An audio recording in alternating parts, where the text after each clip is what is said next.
పద్దెంది పడిమెట్ల పైకెక్కి గుడికేగు భక్తులకు ఎదురొచ్చే బంగారు స్వామి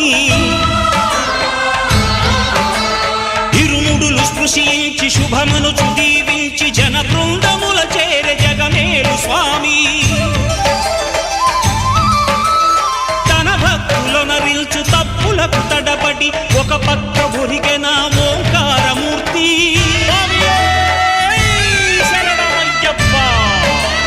స్వాములందరూ తనకు సాయము కాగా ధీమంతుడై లేచే ఆ కన్య స్వామి